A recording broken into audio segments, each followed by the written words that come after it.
мен сіздерге қаржылық сауаттылық, яғни ақшаға байланысты нәрселерді, өмірімізге қалай ақшаны дұрыс жүргіземіз, қалай көбейтсек болады, қалай дұрыс басқарамыз деген тақырыптарды ашатын боламын. Толығырақ видеоның соңына дейін көріңіз, сізге міндетті түрде пайдалы болатын ақпараттарды аласыз, және де осы аккаунтқа жазылып алуды ұмытпаңыз. Ал осымен бастайық. Қаржы, яғни ақшаға байланысты әңгімелер бізде мектеп кезінде оқытылмайды, ата-анамызды да көп естімейміз.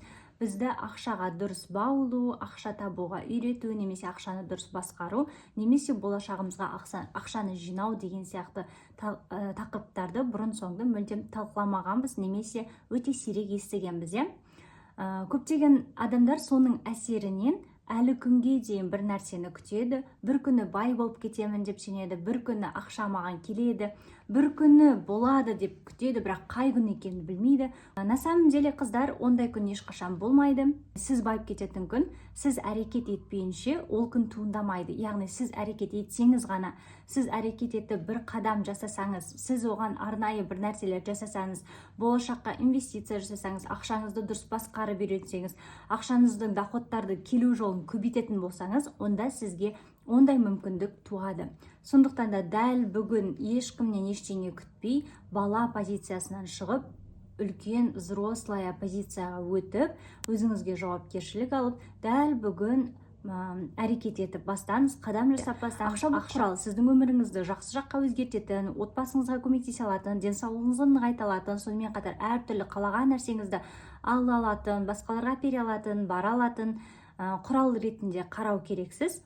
Және де ол құралды, ақшаны дұрыс жаққа пайдалансаңыз, және де оны дұрыс жаққа бөлетін болсаңыз, оның көбейетінін ескеру керек. Ақшаның жинауды, сақтауды, немесе дұрыс басқару, бұның барлығының әдет екенін түсіну керек. Яғни сізде қандай да бір әдет болуы мүмкін, күнделікті өмірде басқа да біздің жаман немесе жақсы әдеттеріміз бар. Тура сол сияқты ақшаға да байланысты әдет ретінде қалыптасу. Дәл қазір сіздің жаман әдетіңіз, яғни өміріңізге керек емес тұсындағы әдетіңіз ақша жинай алмау. Яғни ақшаны көп шашу, немесе келген ақшаны дұрыс сақтай алмау, бұл сіздің жаман әдеттеріңіз. Әдеттерді үнемі өзгертуге болады. Оны тек сіз ғана өзгерте аласыз. Сіз қалаған кезде ғана әдеттеріңіз өзгереді. Тіс жуатын кезде, біз таңертең тұрған кезде тіс жууды біз ұмытып кетпейміз. Яғни тұрамыз, таңертең міндетті түрде жуынуға, ванныйға кіреміз. Дәл сол сияқты ақшаны да сізде күн санап, өзіңізге есеп беріп, қайда жаратасыз, қаншасын қай жаққа көбейтесіз деген сияқты әдетіңізді қалыптастырып, жинайтын ақшаңызды күнделікті жинап салып отыру керексіз. Келесі енді бірінші жолы сіз әртүрлі істен өзіңіздің пассивный доходыңызды арттыруыңыз керек. Егер де сіз бір жерде жұмыс жасайтын болсаңыз, өзіңіздің ол ғана ақшаңызға сеніп жүре бермеңіз. Сіздің өзіңіздің қалауларыңыз бар, әке-шешеңізге де көмектескіңіз келеді, бауырларыңызға да, сонымен қатар өзіңіздің де қалауларыңыз бар, балаларыңыз бар деген сияқты. Сол себепті де ақшаны сізге көбейту керек. Ол үшін қазіргі таңда онлайн салалар, жаңағыдай пенсионныйды рецепт беремін, ИП-ны жауып беремін, ИП-ны ашып беремін, декреттегілерді жаңағыдай декретке миллионмен шығарып беремін, садикке орналастырамын деген сияқты курстарда, визажист бар, бровист бар, неше түрлі кірпік жабыстыратын, наращивание жасап деген сияқты. Сондай шаруалар жасасаңыз болады. Немесе қазіргі таңда өте өзекті YouTube түсіру. Яғни YouTube түсіріп ақша тапсаңыз болады, қосымша доход ретінде. Одан бөлек барлық өзіңіздің қолыңыздан не келеді, сол нәрселерді анықтап, соған қарай бағыт алып, ұнайтын нәрсеңізбен айналысып, ондай нәрсені таппасаңыз да кез келген нәрседен ақша табуға болады. Бастысы қорықпай бастап кету және де доходты сізге көбейту. Бір ғана жұмысқа сеніп алмаңыз, бірнеше доход болған сайын өзіңізге сенімділігіңіз артады, әрі ақшаны дұрыс басқаруға да бұл көмектеседі. Неге? Себебі келіп тұрған ақша сізден бір ғана жерден келетін болса, например, сіздің тұрақты жұмысыңыз бар, ол жерде сіз біреуге жалданып жұмыс жасайсыз, ешқандай да жауапкершілік алмайсыз, сізге айтқан нәрсені ғана орындайсыз да, и обратно соны жасап алып келесіз.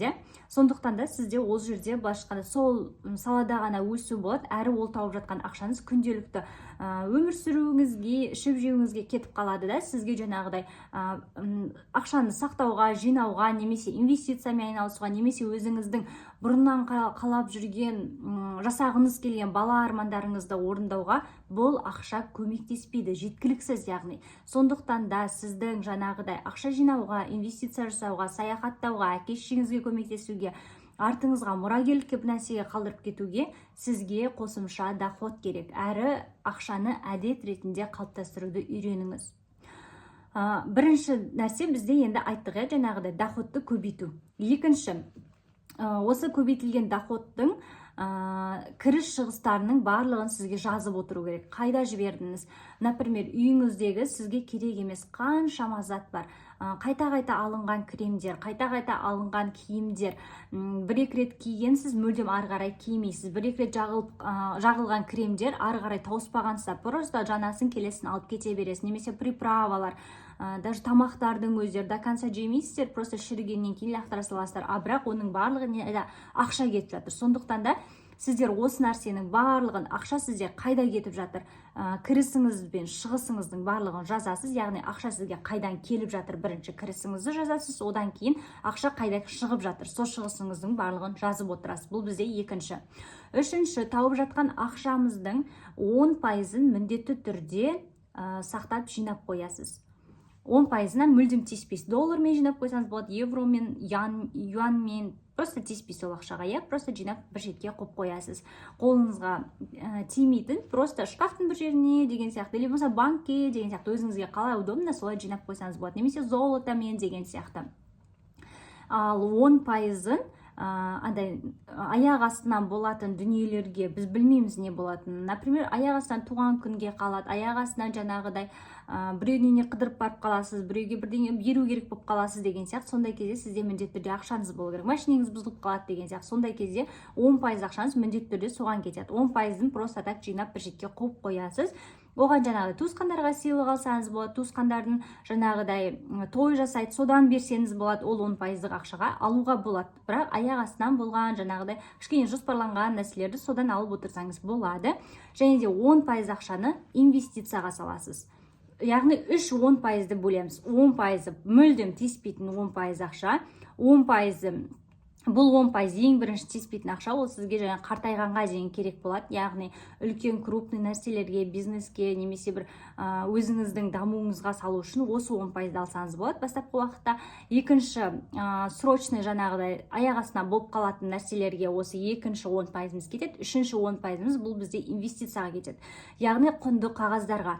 Байқасаңыздар, американдықтар Уоррен Баффет деп айтып жатамыз, олардың барлығының тарихын, несін оқып жатсақ, олар қара жұмыспен ешқашан байып кетпеген. Олар құнды қағаздармен, инвестициямен бай болған. Инвестициямен айналысу керек. Қазіргі таңда кәдімгі қазақстанский акциялар бар, немесе трейдингпен айналыссаңыз болады. Оны жаңағыдай 10% жинаған ақшаңыздың 10%-ын соған берсеңіз болады. Сіз де ақшаңызды жан-жақты көбейтіп, дұрыс басқарып, әдет ретінде қарап, ақшаға құрал ретінде қарап, өміріңізді жақсы жаққа өзгерте алатын құрал ретінде қарап, әрі өзіңіздің қалаған жаңағыдай саяхатыңызға, қалаған киіміңізді, қалаған жеріңізге, айтады ғой, финансовый свободаға жеткенге дейін финансовый грамотностьті сізге үйрену керек, әдет ретінде қарау керек. Бүгінгі ақшаға байланысты менің әңгімелерім сіздерге түсінікті болса, лайк басып қойыңыз, керек адамға жіберіп қойыңыз. Ал осымен сәтті күн болсын. Рахмет баршаңызға.